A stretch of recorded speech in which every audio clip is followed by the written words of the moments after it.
Sa tuwing nakaramdam ako ng kalungkutan, isang lugar lang ang aking pupuntahan.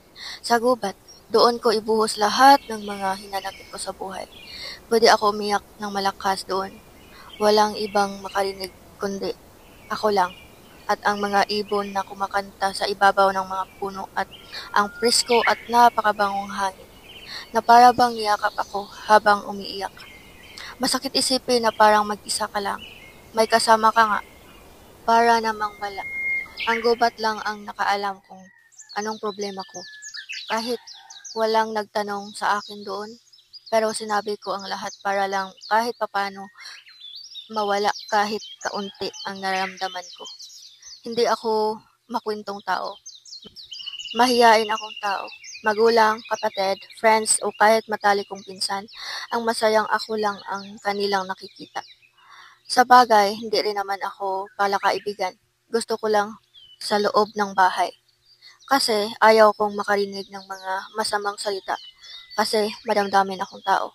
Hindi lang ako sumagot sa mga pangmaliit at parang naramdaman ko na wala akong pamilya na kasama. Yung feeling na iba naman ang gumawa pero pinagkaisahan kanila kasi nananahimik ka lang. Sa pamilya kasi namin, kung tahimik ka, ikaw ang aasarin at pagtatawanan. Walang pakialam yan kung nakasakit na ba sila. Masaya na sila kung mabugbog ka. Bawal kang sumagot. Sinungaling ka na sa paningin nila. Kaya ayaw ko nang umuwi sa amin pero walang taong magpatuloy sa akin kasi nga hindi nila alam ang mga pangyayari sa loob ng aming tahanan. Sabihin lang nila kung magsumbong ka, baka kasalanan mo, may babanat pa. Napasaway ka sigurong bata.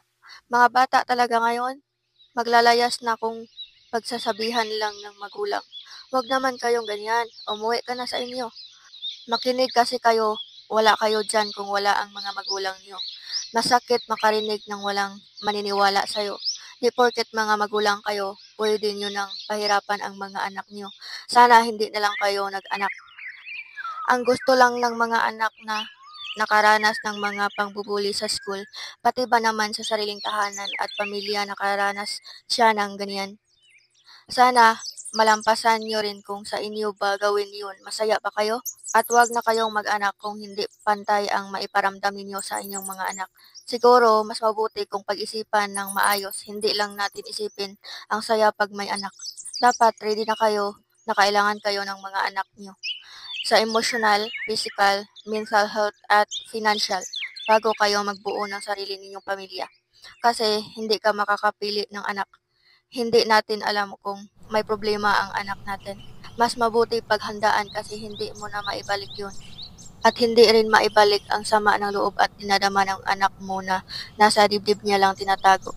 At hindi rin healthy sa mga anak niyo kung makita niya na ang mga magulang niya palaging mag-aaway sa harapan nila.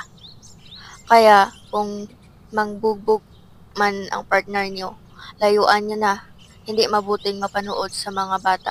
Trauma lang ang makuha nila niyan. At posibleng gayahin nila yan kung magpamilya sila. Huwag padalos-dalos sa mga desisyon sa buhay.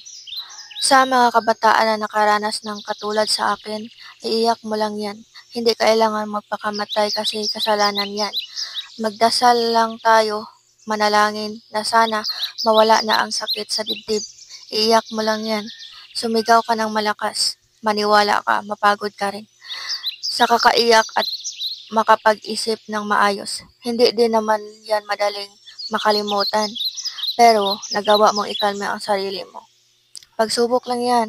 Pero mas mabuting lumayo ka sa lugar kung saan ka nakaranas ng sakit. Kasi kung nandyan ka pa rin, paulit-ulit lang bumabalik ang sakit na nakaraan.